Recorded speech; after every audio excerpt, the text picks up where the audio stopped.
Hey, hi.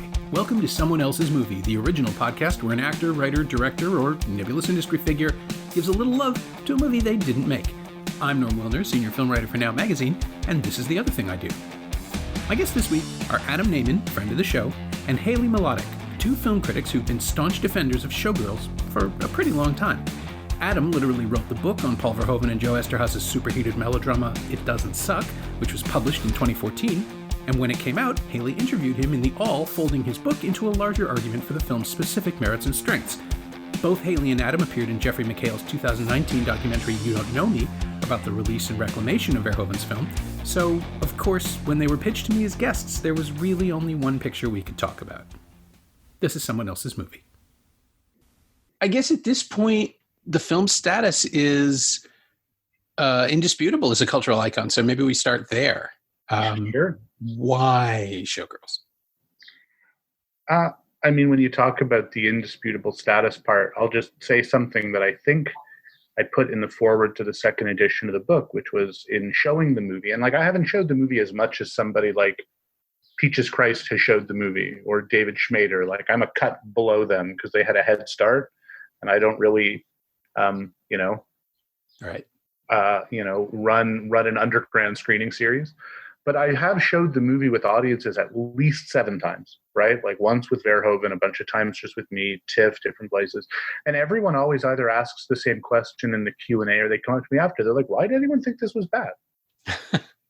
And they're not being sarcastic. That's something that a friend might say, or you have a real conversation with a colleague, talking about why people thought it was bad and now good. But for a lot of people seeing it for the first time, or who are watching it in any kind of curated context, like at a Cinematheque or as part of a festival, they're all just like, this is quite obviously good.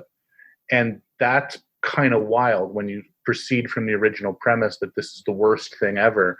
Not even that you have to convince anybody anymore, or that the percentage of the population you have to convince is pretty reduced.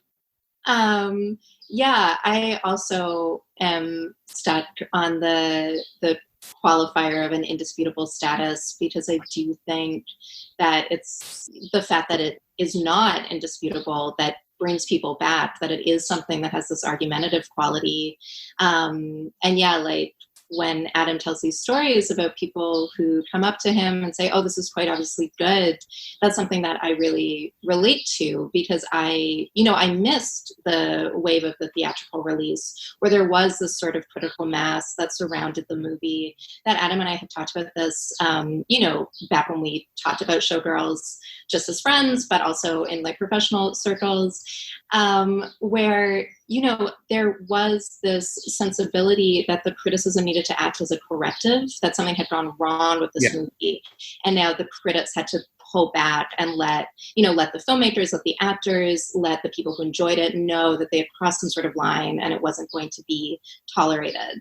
And something that I go back to frequently when I think about Adam's writing on this specifically is the idea that this is a movie that has achieved a real cultural reckoning on that critical recognition, without changing the movie at all. The people are what have changed. The movie has stayed constant.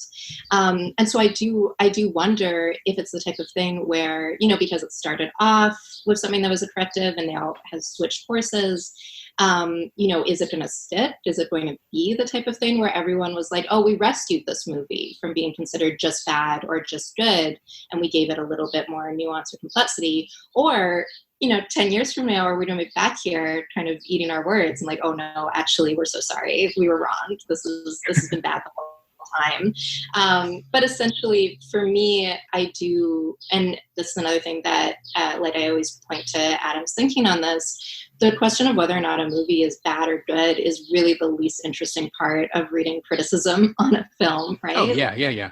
It's all thinking that gets you there that I think Showgirls functions as a really perfect example of. Yeah, the binary, the yes, no, thumbs up, thumbs down, it doesn't help. Because it just creates tribalism. It allows people to get behind a thing they really love or hate a thing they really hate. But Showgirls is one of those things. I was there in 95. I went, it wasn't screened for critics, so I actually went to see the first Friday night show at the Hollywood Theater of blessed memory. And that room did not like that movie. I didn't think it was quite as atrocious as some, because I could see what it wanted to do, but I didn't, and I still don't know necessarily that it accomplishes what it thinks it's doing. But I also, something that Adam has always said, even back when we first talked about it, 2002, 2003, something like that, has stuck with me, which is there is absolutely no reason to believe, based on all of his other work, that Paul Verhoeven made a mistake. Like, he made the movie he wanted to make. He did this on purpose, and it is a clear representation of intent. Yeah, I mean, I think, what Haley was saying, 10 years from now, will people look back and say we kind of made a mistake again? That's a really interesting question, because I think it benefits hugely from a relative diversity of critical viewpoints on it, which is to say, if you look back at the initial wave of people who reviewed it, this is not implicative of you, but it's of our profession, like, it was an awful lot of kind of straight white male critics, like me. So to some extent, my point is being undermined even as I make it. But it was really a kind of a monolithic critical establishment that received it. And writing in a moment, too, where like personal insult and physical insult of female actresses could be like in the lead of your reviews, like, that's one thing that Jeff's movie does really well, is he reiterates just the way people like Gene Siskel like talked about her on Berkeley on TV, where it's like conflating bad acting with like bad personality and lack of sex appeal and whatever else. And I think that there's a reaction against that as film criticism has somewhat diversified, or as film criticism has become hybridized more online with cultural criticism and reading movies through other parts of culture and through other parts of identity, where all of a sudden the appeal that Showgirls had from the beginning, which was very much to a queer audience that could read it to some extent, which was very much to even academics who read it in terms of its racial politics, however incoherent or kind of troubling those politics might be, all of a sudden the field of why the movie is interesting just kind of opened up. There are so few reviews of the movie in 1995 by women, not none, but, very few. And I'm not saying that it's, again, monolithically a movie that necessarily female critics would like, but the most interesting writing on it in that first wave of reclamation in the late 90s, early 2000s was by female academics who were like, yeah, problematic text, incoherent object, but incredibly interesting and more cards on the table about a lot of things than more decorous or, circumspect American movies are. And then that's simultaneous to a guy like Jacques Rivette, who's like the ultimate auteur. He's the actual, writer of auteurism, and an auteur himself, kind of being like, nah, the movie's good on purpose, which is something that Haley and I have not, I wouldn't say argued about in like a yes, no way, but it's tricky, because even Paul himself has sort of been like, well, I meant a lot of what's good about it, but I didn't mean her performance to be that way. So it's not absolute. Yeah, there's so much here. Every time I am lucky enough to be asked my opinions on this, I feel like I get overwhelmed by everything I want to say, and specifically as it relates to the type of people who were responding to the film or considered themselves the intended audience for the film, and how that kind of runs parallel to the critics of it. I remember, when I was researching the essay that I wrote about Adam's movie, I remember reading one of maybe it was like an essay or a biography about Paul Verhoeven. And there was an anecdote about how as a kid, he would just always steal the ball from other kids on the playground and kick it over the fence. Right? Is that in your book, Adam? Do you include No, that? you brought it to me, and it's in your hairpin piece, and it's a great anecdote. Yes, because like there's something about that where it's like, wow, some people are just always themselves, they're really born that person. And that's a quality that I think Showgirls has very much so, but all of his movies have. Like his movies, whether or not they're bad or good, I do think of them as very mean, and I think of them as quite cruel. And something when I got involved with this film, I'll speak very candidly, is that I was approached very specifically as a feminist film critic to speak about, how my maybe political background or personal experience influenced my reading of the film. And I think that's an extremely worthy question to ask of everybody, because like in the way that I've been raised as a certain type of person, socialized to have a certain type of experience when I'm watching a film made by a certain type of director. Like all of those things contribute to my reading in a way that's going to be very different from Adam's, but Adam brings his own reading into the film. So yeah, like when I think about what it means to experience it the way I did, so like, you know, I saw it when, you know, there was a drinking game attached to the reissue of the DVD. Right, I remember that.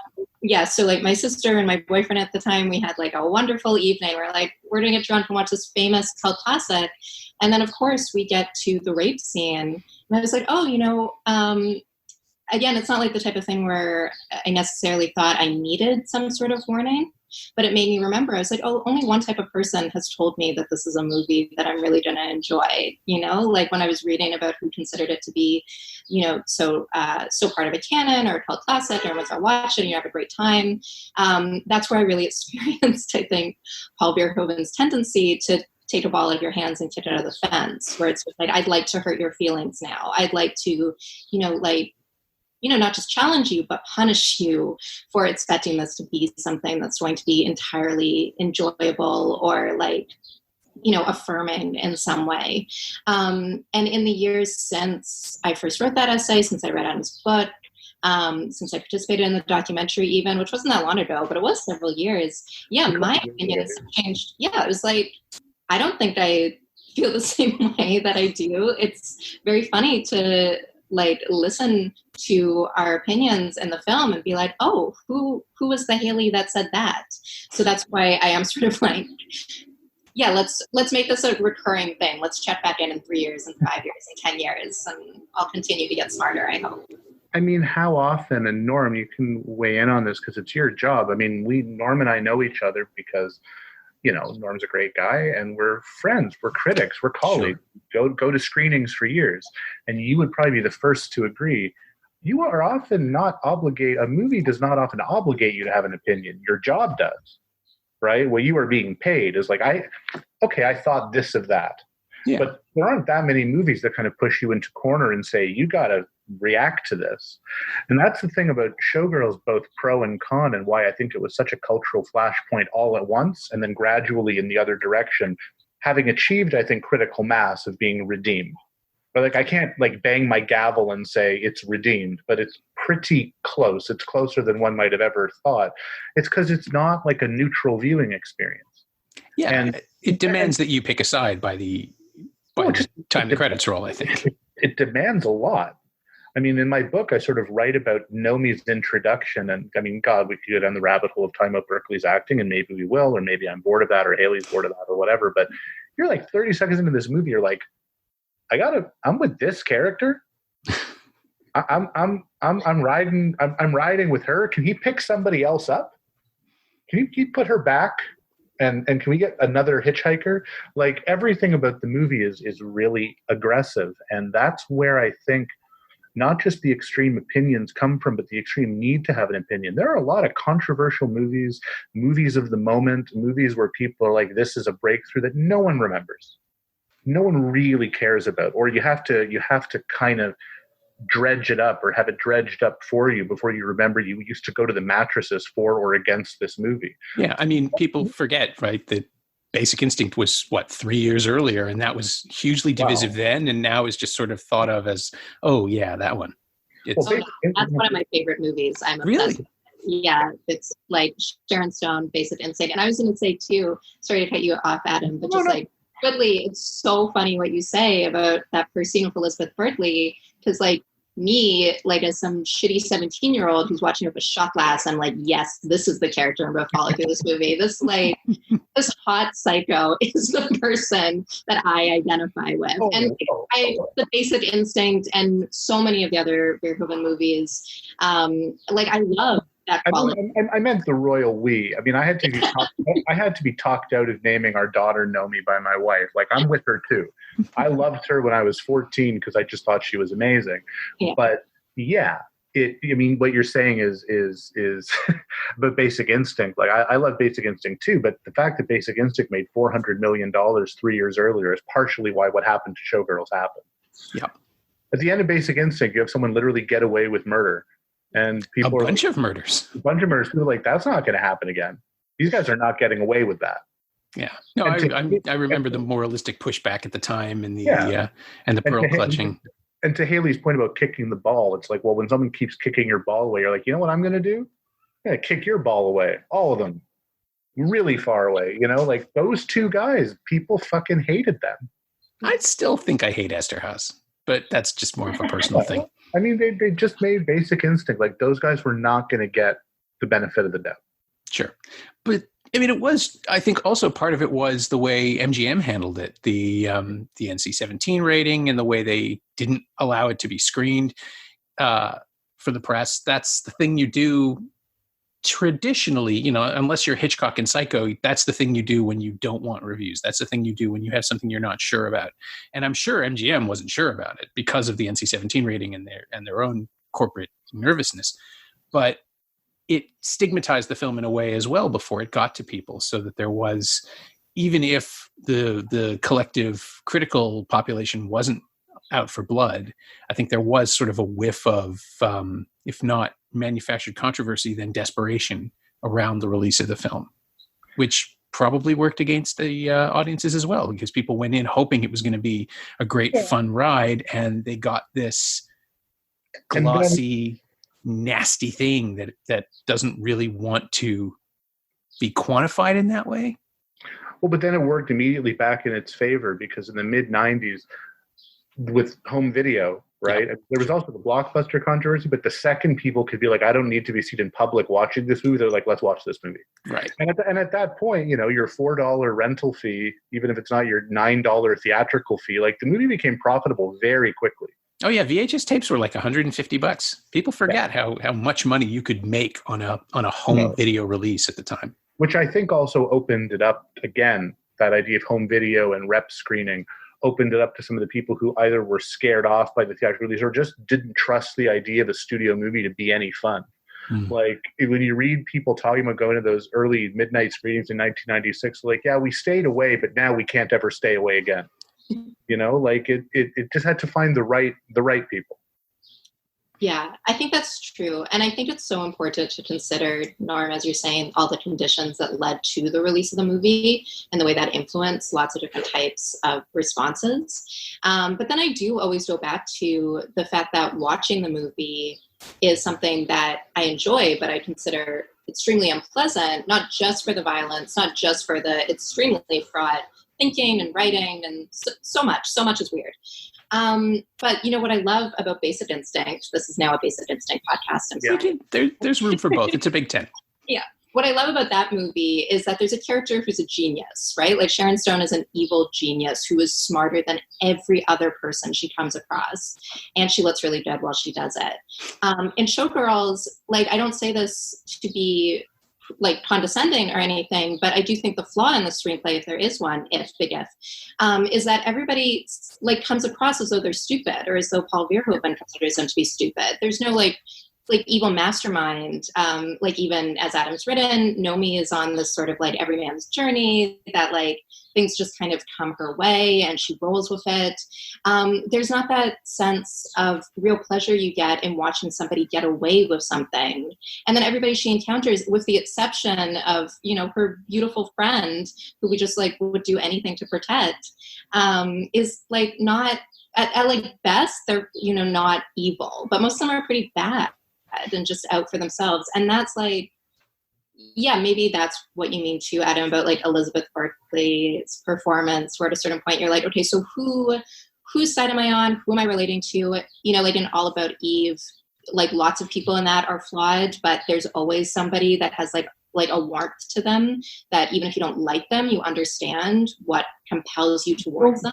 The film is like a pre-literate All About Eve, right? Well, my contention has always been that it's all about Eve, but the writer is just like writing about Los Angeles rather than Las Vegas or New York in that case. And cocaine makes you paranoid. Yeah, and that's what you get. But I mean, to Haley's point about Basic Instinct, like I think Basic Instinct succeeds because she's the ostensible point of identification in Basic Instinct is the movie cop. right? And that's who we see the movie through. But Verhoeven and Esterhazy clearly prefer her because she's smart and he's stupid.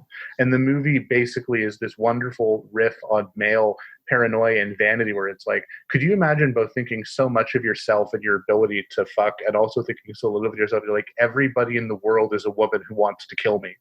Which actually turns out to be true in Basic Instinct. Like, the film is the vindication of every misogynist fear, which is why it's so funny. It's a deeply, deeply, deeply sexist movie that also, I think, treats that as a satirical booby trap. And yeah, Showgirls, I mean, Haley's very smart when she says that. It doesn't have a smart character in it. There's a certain contempt to it. But I also think it is meant as a different kind of identification, which it's much more of a moral tale than Basic Instinct is. It's a picaresque. It's a moral tale that in the picaresque format, the picaro or picara, if it's a woman, she's not smart, she's not brilliant, she's not exceptional, she's in every person, and you have this journey through society where you learn about society through her. And it's her lack of genius and her lack of an organizing principle that gives her a certain integrity. And at the end of the film, Nomi displays moral intelligence, which is she beats the shit out of a rapist, right? Which should not send everyone scrambling to university to be like, I'm going to write a thesis on this. But it's a form of moral intelligence, right? That punishment is catalyzed by the rape sequence, which again, because Haley was talking about it earlier, it is a punishing and punitive scene. I know a lot of people who love the movie who don't watch it. It's also what's been hiding in plain sight for the whole movie, which doesn't excuse it or make it enjoyable or reclaimable as camp, but I certainly don't think it's tacked on. It's everything that's latent in the movie kind of coming to the surface. And at that point, that's Verhoeven's provocative side sort of being like, well, I've spoken misogyny and I've showed it to you systemically and I've showed it to you institutionally. And you've kind of been like, not salivating for this, but like waiting to see, also kind of been waiting to see a sex scene of some kind other than the pool sequence. And then what ends up happening in the rape scene is just incredibly ugly. Yeah. And I think the ugliness of the movie can't be contained anymore. And I think there's a control to that as opposed to a prurience, at least for me.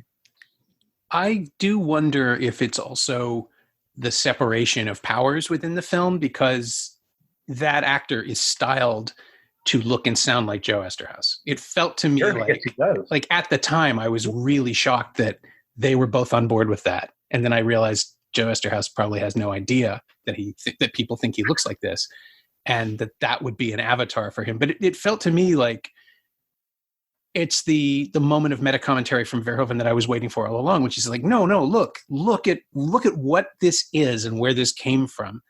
And that's the thing that makes me surprised, as you're both saying, that every time people talk about it as a midnight movie, it's like, it is so fucking ugly in that scene that, you know, it's like the joke about A Fish Called Wanda, where they shot one of the dog's deaths two different ways because originally there was a crushed dog and there were blood and internal organs. And Cleese said in test screenings that it killed the film, and then they had to reshoot it with no blood and no organs, just like a little flattened dog. And people could laugh at that because it was just distant enough from reality that it was still farce and funny. And that the rape scene in Showgirls works the same way to me. It just absolutely, it's a statement of principle, but it also just sucks the pleasure out. Whatever potential pleasure there was in laughing at this film is just gone. And so if, you know, James Cameron's always argued that the last 20 minutes of a movie, the only thing that anybody cares about. So you can argue that that's what they carry out of the theater, the recency effect. You could argue that the vengeance of that Nomi getting this guy and beating him down is what saves it. But it felt to me like the moment where Verhoeven says, no, this is the movie I've been making all along. It's the Man Bites Dog. That's the other film that I've been thinking of, when the camera is literally turned on the audience and we're all implicated in this fun ride we've been sharing. And it felt like Verhoeven was doing that too. And that also went past people at the time. And has taken a while. Maybe it's still being reclaimed by the audience, because it's something that you have to wrestle with if you watch the movie. Well, I am thinking about it, and I want to make sure that this whole conversation isn't just about that scene, even though I'm a person that brought it up, because I do think it's important to talk about it. Yeah. Oh, I would have if you hadn't. It was coming. But like, it's one of those scenes that, like the film itself, it serves as the example for what we're talking about when we talk about the response to the movie.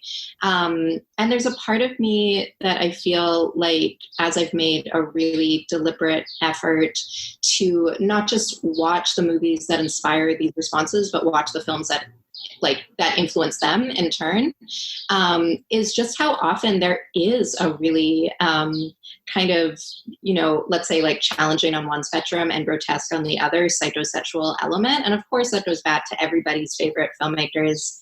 I'm not going to say that all filmmakers are perverts or like all people who enjoy films are perverts, but it definitely helps. And I think like there's something about Showgirls, to Adam's point, that refuses to let a lot of that be subtext in a way that the other films that are more, considered classically good do. And so that's not, and again, I'm never going to say Showgirls is good or Showgirls is bad. I'm going to say whether I enjoy it or not. But that's a quality that once again, I do not like watching it, but I respect it as a filmmaking principle. And I do feel a sense that as a critic, it's not my job to say, oh, I wish that wasn't there, or I wish that was different, but to think very deeply about what the intentions were behind it. All of, like, as you say, like if there was anything petty about the director involved, or if there was something deeper and more philosophical going on, that is the writing and the thinking that I respond to the most in the film. When it accepts what's being presented to us in good faith and responds in kind, even if maybe Verhoeven has proven himself to be somebody who has like a mean streak, responding with, the full force of your attention is what I think a critic should do in those situations, more so than the films that we've talked about are just like normal or average or don't really push you that far. I mean, when Haley was referring to the perversion inherent in watching movies, I mean, one of Verhoeven's heroes is Hitchcock, who was not shy, but there was a certain production context that meant a lot of his movies were more coded, which is why, to me, the Hitchcock movie that I don't necessarily think of compared to Showgirls, but when Haley was talking, it came to mind, is Frenzy, where by the early 70s, censorship or representation had sort of gotten to a point where Hitchcock could do it in color and show like sex murders without, like in Dial-M in Strangers on a Train, when she gets strangled at the amusement park. That's a brilliantly done scene artistically and deeply sexist, sexually motivated killing by a gay man, but it's all implied. Right. And by the time of Frenzy, you can have a woman strangled on screen with her tongue sticking out, and you see like Hitchcock to some extent is doing what he could have or would have done before. Like the shower scene is the fulcrum in that, where it goes further in terms of violence, but it's still black and white. And I think that what Verhoeven and Esterhazy were trying to do, consciously or not, is take all of the sexuality that the backstage melodramas had and repressed, right? When you watch 42nd Street or Gold Diggers of 1933, they're not innocent movies. They're drenched in innuendo and sexual implication and adultery and, fornication all over the place. But they couldn't be shown because of the censorial climate. So Verhoeven's basically saying, well, now it's 1995. Things that had to be hidden can now literally hang out. Still, what is underneath all of this? And for him and for them, what's underneath all of this is a prurience and a luridness and an exploitation. I've always thought the movie's title is a double entendre. It's not a particularly sophisticated one, the same way that Nomi is not really a particularly sophisticated dual name. But Showgirls is also Showgirls. Right. And they're getting away with something while also, I think, commenting on that practice, which is also their own practice. And I would not be so want to be thoughtful or semi-thoughtful about it, if not, as Norm brought up off the top, that every time Paul Verhoeven did this with violence or with aspects of Dutch society, everyone was like, oh, he's so smart. As if like one time he just had like a creative aneurysm, as if the one time it's like, well, I guess he's just an idiot, except for the other 95% of the time that he makes movies. It's just not a satisfying solution. And in a weird way, reality's caught up to him. I saw a good tweet the other day, which was like, watching RoboCop in 1987, this is too much. 97 way too much. 2007 pretty good. 2020 we're the fucking documentary. No, I was gonna make a joke earlier when you're talking about Michael Douglas and basic instinct. Like Yeah. Paul Verhoeven was on the abolish police train, like well before many white artists and filmmakers. Yeah. I mean, lots of them have been forever, but it is, it's interesting to there's been a lot of really fascinating conversations amongst critics and artists about the role of fetishizing cops or authority figures in films. And I do like knowing the films that Paul Verhoeven made before Showgirls and since Showgirls does give me a sense of a political center that I identify with. And again, a filmmaker doesn't have to have politics that I agree with or think are good, but it helps. But it did, like, it made me trust, as you say, that there was something behind it, that this was not just a simple, glossy, let's make, let's show a bunch of naked girls, let's show cops at their most brutal as a way to celebrate that violence. There's a very thin line with satire, I think, especially nowadays, where I'm not always sure what it can or does accomplish. But it's one of those things where, to me, it's the fact that it does away with subtlety. Nothing is left unsaid, nothing's left assumed. As you say, it gets to a certain point and it finds an audience who can look at RoboCop and say that's a documentary, because it's not really that far removed from how it feels. It's always fascinated me that that Verhoeven, like, RoboCop is an answer to Reagan in progress, and Starship Troopers is the call forward to Trump somehow. Like, he's managed to do both at once and elasticize this. And Showgirls fits right in there somewhere because it's ultimately I was going to say like All About Eve, but like almost every American film about show business, it's about capitalism and it's about the consumption of the female body and all the other fun stuff. But it's just that he doesn't even pretend that it isn't for a second. There are no metaphors in Showgirls. It doesn't have any time for them. It just barrels right through. I mean, here's something to ask to ask you guys, which is sort of, is it possible, because the movie that Jeff made that Haley and I are here for, right? You Don't Nomi, which we had so much fun hanging out during Tribeca for that. Remember film festivals with people around? Remember that? I don't remember people. A year ago. Can a movie get reclaimed to the point where it's where the value it held as a kind of dissenting object gets lost, right? This is the thing that I wonder with this documentary, is if some people see it as a victory lap around territory that's kind of been claimed, or if the argument kind of still needs to be made. I mean, I think there's something to be said, and maybe Haley has thoughts on this too, about just reclamation culture meaning something different when it actually takes 10 or 15 years. Because now we have backlash to backlash to backlash within a weekend of a cultural object coming out, right?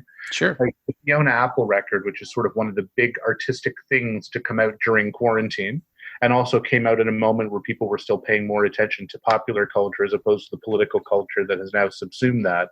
There were pieces all about that, like, this is the best album ever, and then, is it the best album ever? And then, yes, it is. And is it? You're listening to it wrong, right? Like, it's a different media scape.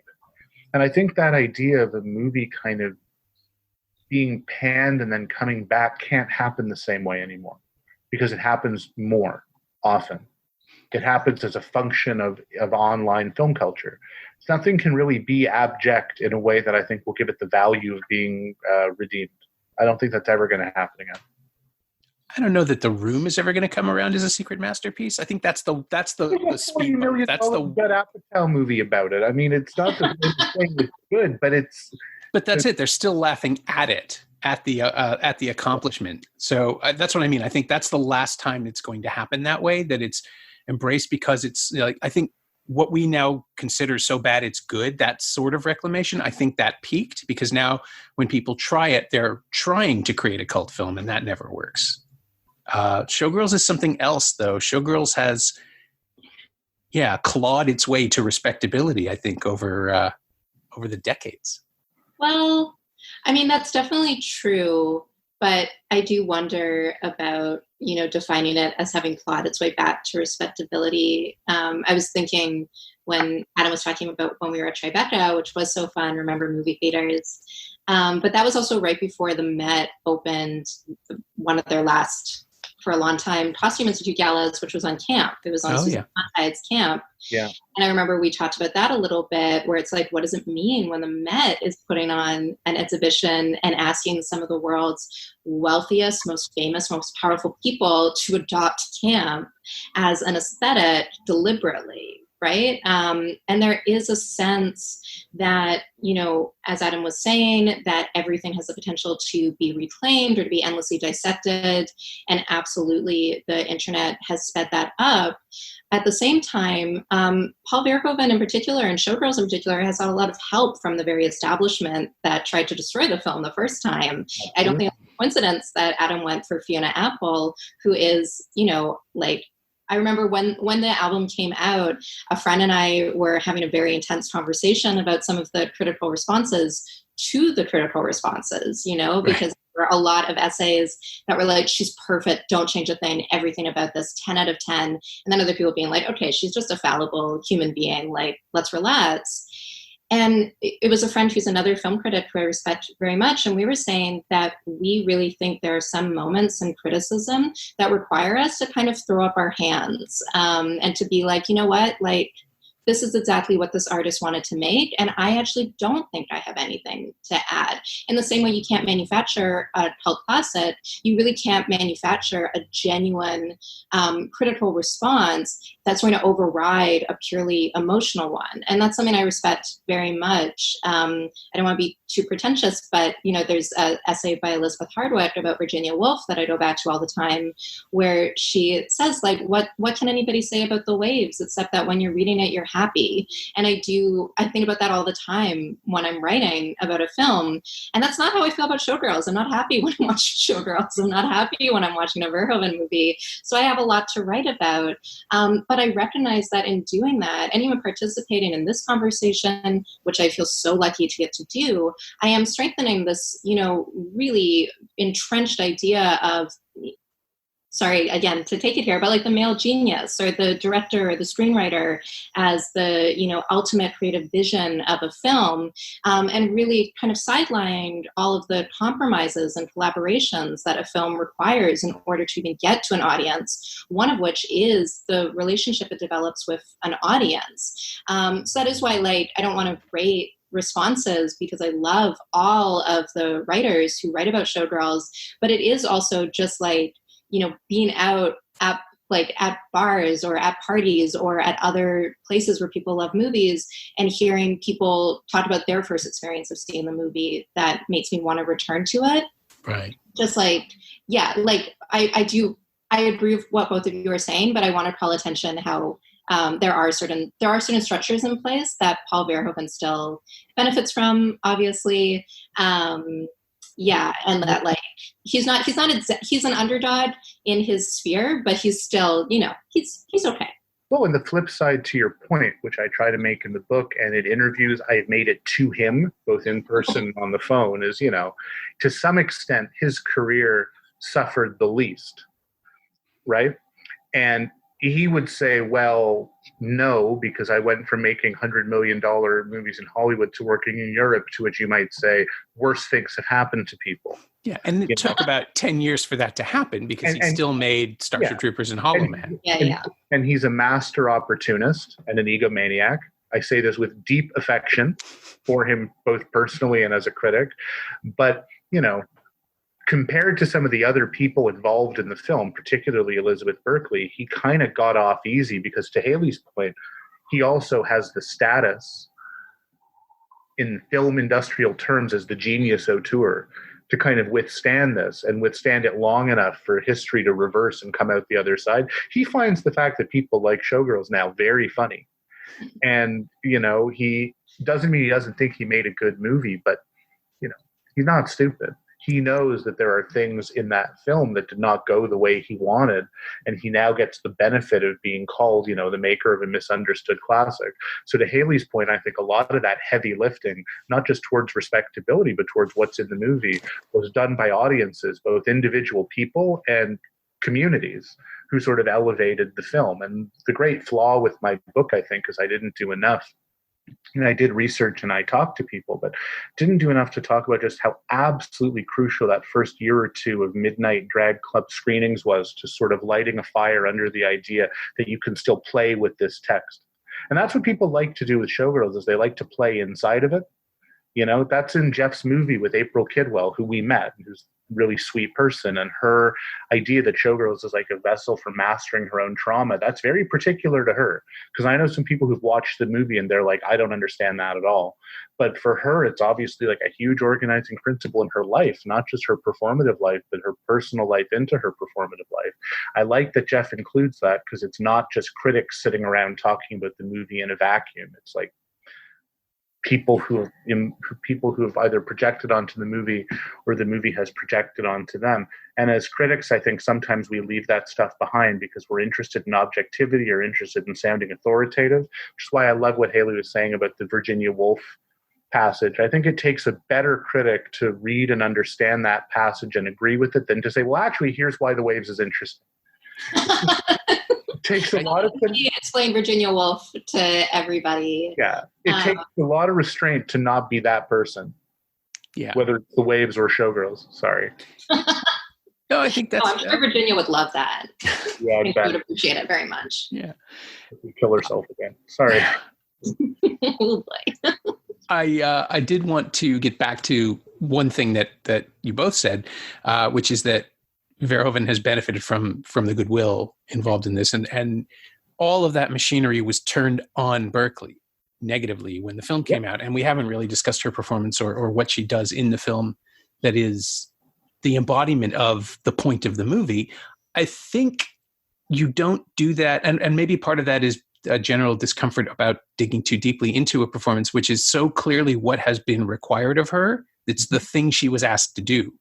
It just looks and scans unnaturally to the trained eye. I mean, it's easy to shit on the performance. I don't think it's totally fair. She looks like a Tasmanian devil when she's introduced. The scene with the hamburger is a behavior that I've never seen modeled in other human beings that are older than 5. And I'm doing it right now, and I know it. But the pleasure of taking that performance apart, I think, plays a great deal into the attacks on the movie in the first 2 years anyway, until people started to go see it with a more open mind.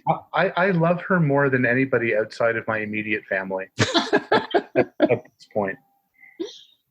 And it's a very thin line between character and actress, because as Chon Noriega wrote, she wrote that the film is essentially an allegory of itself, right? That what Nomi goes through is a more triumphant version of what Berkeley actually went through, and that gap is actually really sad, right? That at the end of Showgirls, the implications that Nomi's going to go to Hollywood and do it all again and win, and Elizabeth Berkley was essentially exiled from her own career, and not because she gave a great performance that people misunderstood, but as you say, she gave a very compromised performance. She did what the director asked of her. She bought into the same machinery that Showgirls is trying in a bit of an incoherent way to argue is bad, and ended up, being very embarrassed. And this is Haley's probably sick of hearing me say this. I hope not, but I'll just say it once and you guys can tell me what you think of this. If she doesn't act the way that she does, I think the movie's worth is considerably less, no matter how brilliantly shot and edited and scored and Verhoeven-esque it is, because it is those things objectively. I think that's my version of Showgirls being The Waves. Okay, or something else. I just put my hands up when I look at that film on a 35 millimeter print on a big screen. I'm like, anyone who thinks this movie is not well made is dumb. Okay, Red Desert is well made, and Chaplin movies are well made, and this is well made. There's different kinds of well made. This is obviously a well made movie. He's a great technical filmmaker. If she's played by an actress giving a better performance, or a less ostentatiously bad performance, or troubled performance, I think the movie's power is diminished, and that's why we are obsessed with this movie. Every other aspect of it, I think you can reconcile in a way with that question of good and bad. But to Haley's point, if Showgirls is neither good nor bad, which is what I sort of think about it too, it transcends those categories. It's her. And in that way, it's one of the greatest performances I've ever seen. Ever. There is nothing like it, because it makes the movie what it is. I don't know if that makes sense, but it's how I feel. No, absolutely. I would agree that that performance in Elizabeth Berkley specifically, and the context that she came out of, coming off Saved by the Bell and having that be the way so many people who participated in reclaiming the movie knew her. Yeah, it makes all the difference. It's one of the elements. I think you're exactly right. It's one of the elements of the film that are so distinct and indelible and have made it something that people want to keep returning to, as opposed to just, a very well made, very well financed blockbuster NC-17 film. Yeah. It was funny watching the documentary at Tribeca. I remember it was one of those things where I had read all of those reviews when I was researching the essay about your book, but seeing them and hearing them narrated over and over again, it did give me this sense of I don't want to condescend to her, or pity her or anything, because I think she's, proven herself to be a very strong person who has a good sense of humor. But it was so sad that people thought they could talk about an artist and a worker and a person the way they did. She basically became obsessed herself with playing this part. She thought that in the context of mid-90s Hollywood, not because of any social merit that the movie was going to have, she was ambitious. Yeah. And so is everybody else. She's a professionalized actor who chased a role and wanted it, and was, told that this is the guy who directed Sharon Stone in Basic Instinct, which is a double-edged comment if you if you believe Sharon Stone's claims about lack of consent on Basic Instinct in terms of the underwear scene, right? That was in the public discourse then. And she was younger than Sharon Stone. Sharon Stone's always said that being in her early 30s and having been around the block a couple of times protected her a little bit on the set of Basic Instinct. Her Berkeley didn't have any of that. And so she did, I think, what she did on Saved by the Bell. She just threw herself into it. It's just in the context of Saved by the Bell, it's an innocuous TV show. There's 5 other people to take the brunt. And in Showgirls, it's all on her. Yeah. And it's moving to me. Yeah, she, if nothing else, she trusted the people behind the camera, and they didn't protect her. Or they got exactly what they wanted, and they didn't protect her. I think actually neither of those things. They didn't protect her, and he didn't get quite what he wanted. And yet, paradoxically, this is the cruel part. This is the lepidopterist looking at things under glass part of being a critic that I'm sometimes not proud of, but it's what I am, is the movie is amazing because of that. I feel like I just keep citing my brilliant friends, but they're so much smarter than me. But I do remember this one conversation with one of my friends who has always asked the best questions. And she just sort of casually turns to a group of us and was like, so what was the first piece of art you loved that you knew hated you? Because that's an experience that's very specific to being a certain type of person in this world. And it was one of those things where until she had said it like that, I didn't realize that I had an answer. And I didn't realize that had become the way I shaped my understanding of what a movie should be, or what was expected of me as the audience of a movie.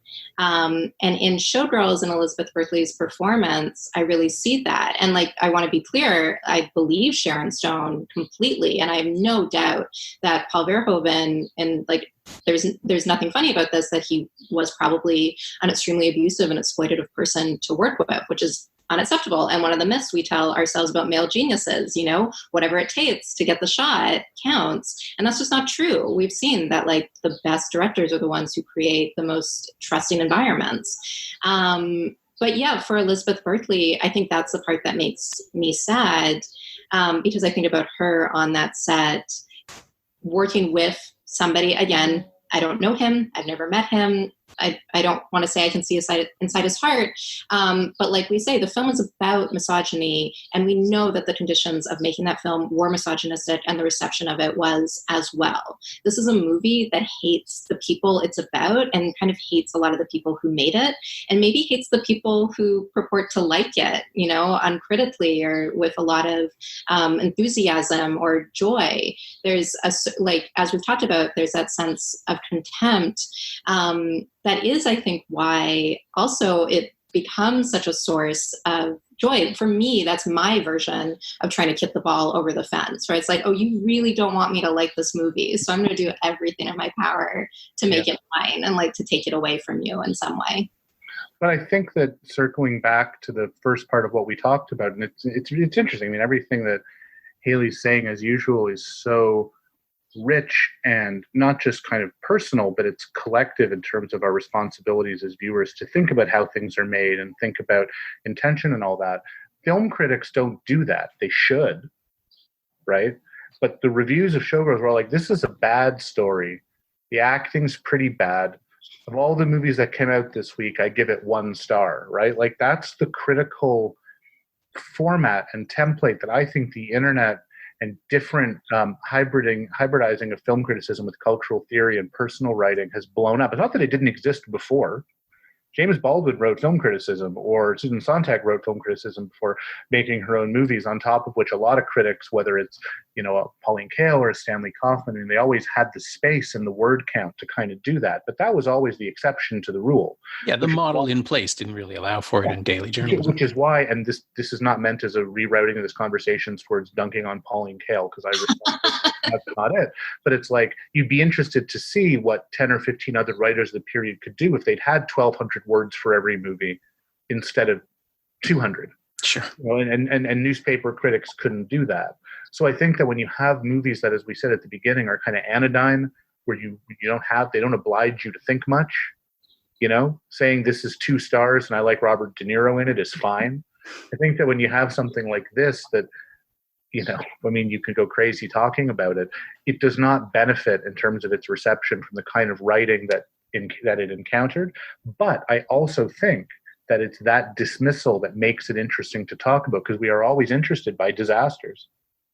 And we are always interested in correcting a boring, square liberal consensus, which is a part of this too. And that's why I think Berkeley's performance was so crucial. I've done the thought experiment, like, it's an imperfect one, but like, what if Alicia Silverstone had been in that movie? Because Clueless, one of the other movies from 1995 that I love almost as much as I love Showgirls, and in many ways a better film. I mean, Amy Heckerling. Perfect movie. It's a great movie, and it's an Austen adaptation and all that. Yeah. I mean, every time I see an Emma adaptation, my opinion of Clueless gets higher than I thought it could ever. And, you know, one thing you'd probably agree about Clueless, all of us, is that within the part as written, Alicia Silverstone gives an expert comic performance. She was only ever that good again for me in Vamps, which I love. I think she's really good in Clueless. Let's say in Showgirls she had somehow given an expert comic performance where she had actually channeled Anne Baxter from All About Eve somehow, and she had worked within the contours of Verhoeven's direction and given a more respectable performance. Or let's say she hadn't let herself be pushed around as much. I don't know. I mean, I'm projecting. Let's say it was Drew Barrymore, someone else. We're not talking about the movie in that case. I think we still talk about RoboCop or Starship Troopers or Elle if they're made the way that they end up being made, because I think he's a great filmmaker. I think he's one of the greatest filmmakers. But I don't think this movie gets talked about without her acting. But the way that most film critics review movies, what the format demands, is there's not time for that. You can't go on and on and on and on and on. You've got to sort of be like, what's my gut impulse on this, writing on deadline on a Wednesday night? And most people's gut impulse was not necessarily wrong to be like, this seems pretty bad. But this is also going back to your earlier point about like the timing of the discourse and backlashes and the subsequent backlashes to the first backlash. Not to make everything about the collapse of media, but the collapse of media. Everything is about the collapse of media. Everything is. And so it's like, it's the worst thing. We're all struggling and suffering in these terrible workplace environments where it never had to be like this. At the same time, because there is no space and there are no jobs, the fact that it's moved to these more social spaces, as we were saying before, has opened it up to way more conversations. Like, it's kind of replicating the experience of being in academia and having, like, you know, the time and space to really write an entire thesis about the politics of the movie. But, like, you know, on Twitter, you only get so many characters, but nobody can stop you from making a thread, even if everybody's screaming at you not to do it. Like, that's where you can find people who want to have these conversations and who want to contribute and keep talking about it, where a newspaper and even, you know, a website that offers comments, it's a monologue. And that's not what this movie needs. No, and that's a really nice. It kind of requires dialogue. Right? Well, that's what a midnight movie is, right? Call and response. Yeah, call and response. Yeah. Did we cover it for you? I think we fixed Showgirls, guys. I think we did it. You know, I mean, we didn't like go around and do favorite lines and stuff, but that's all been kind of done. And I should say, I don't know if you can edit this into the thing, but you know, Jeffrey's movie has itself had a pretty interesting response if you've read the reviews, because some people are using it to delitigate Showgirls. A couple people, like the Wall Street Journal, were like, or Chris Orr in the Atlantic was like, actually, the movie's terrible. You know, Showgirls is just terrible. And so what is the point of something like this? And people haven't had the opportunity to bring that up because there needs to always be a prompt, you know? Yeah. When my book came out, I think the enterprising writers who wrote on it, none of whom wrote about it as well as Haley did, for which I'm eternally grateful, as she knows, they were all like, this is a good chance to talk about Showgirls being good because that's the spirit of this book, and let's take this opportunity. No, my book wasn't ever panned as a book, but no one also used it as an excuse to pan Showgirls. I think that this movie is now sort of a chance for people who kind of want to push back a little bit against the inevitable. Right. I wonder, and maybe it's simply the impulse to delitigate, to delegitimize. I don't even know what the term is, to reclaim, to declaim a film. I guess that's a word. To delegitimize Showgirls. Yeah. But isn't that it, right? If the whole point of the film is that it's not made for the people who embraced it, then people who are saying now, what's the point of a documentary about it? The documentary's not made for them either. It's literally a negative echo chamber. Is that a thing? A vacuum? It's a vacuum, isn't it? Well, something that I do really admire about the documentary and about Jeffrey's way of putting it together is that, again, when we got to watch it in a movie theater during Tribeca, it really does very honestly mimic the experience of watching Showgirls. It like really gives you that kind of emotional arc of being like, oh my God, this is so fun. Oh wait, no, this is so bad. And it brings in so many different voices, not literally in conversation with each other, but definitely adding to each other and overlapping with each other in a way that I think, really honors what we're talking about, that social aspect of this movie. And like you say, like the question I always ask before I'm about to say anything about a movie is, who is this for? Because it's not always for me. Jeffrey's movie, I do think, is for us. It's for people who want to talk endlessly about the same movie over and over again. Whether or not that's Showgirls, that's kind of a quality you have to have in yourself before you can get into the specific film. And so, Adam, to your point about people, kind of taking it as maybe a jumping off point, being like, but I want to talk about the movie itself. It's just like, well, you might be a different type of fan, or you might be a different type of audience or a different type of critic. This is, like Norm, like you were saying about the midnight movie crowd, I think will really, experience something that replicates that sense of watching a movie for the first time and being overwhelmed with too many thoughts. But in a way, obsessive texts about texts that generate obsession, they take on the tenor of their subject. Because one thing about Room 237, which obviously this movie is in debt to, and Jeffrey's a big fan of, a lot of the commentary in Room 237 about The Shining, it's not ownership. It's more kind of like, this is what the movie's really about. It's as clinical and cold and analytical as people think Kubrick is. People don't watch Room 237 and feel like in Room 237, they're not like The Shining is personal to me. I think that's the thing about Jeffrey's movie is by the end, you sort of feel, especially through April, people who are reacting to the part of the film that just, do you see yourself in it, or do you see your experiences in it? Do you see your trauma in it? Do you see your bad thoughts or bad impulses in it? Like, that's the kind of cult ownership and fandom I think Showgirls has. I know that when I showed the movie in Key West, which is a 24-hour party town where it's happy hour all the time, there's no buildings above 3 stories tall, and there was like a drag wedding in the balcony when I showed it with Verhoeven on stage. People's questions or their comments, because they all wanted to tell Verhoeven what they thought of it, were just sort of all talking about this idea of like, from the minute I saw it, I felt like I got it, or I felt like it got me. And that, again, we're not going to go back into it. That's really complex when you have the ugly aspects of the movie. But it's like very passionate, I think. And, I think Nomi's made for those people. I think for people who are on the outside of that, the movie may not be all that convincing because it's really not that rigorous. The closest it comes to rigor is like me, and I'm not that rigorous. Haley and I are like the critical voices in it. A lot of the other stuff is very, very subjective, personal, fan kind of stuff. So it's an interesting function of the movie, I think. I don't know how many people it would convince who aren't already half convinced, is my point. Yeah. But if you're watching the movie, you presumably already... That's what I mean, and that's where its audience has found it already. And it's, to some extent, I think it's going to do really well and be around for a long time, Jeffrey's movie. The New York Times didn't like it the same way it didn't like Showgirls, so there's a nice mirror. I was going to say, that's just a badge of honor at this point. Yeah, no, it's okay. My thanks to Adam and Haley, who both offer very thoughtful commentary on Showgirls and You Don't Nomi, which is currently available to rent and buy on Apple TV and Google Play. Thanks also to Ali Lemaire-Shedden. She knows what she did, and I'm sorry it took so long to release this episode. There were some issues with the file that I had to fix. You can find Haley on Twitter at Haley Mlotek, all one word, and you can find Adam at Bro From Another, also all one word. And you can find Showgirls on Blu-ray and DVD from MGM Home Entertainment. The streaming options are a little trickier right now. It's currently available for rent and purchase at Cineplex in Canada and streaming at Hollywood Suite.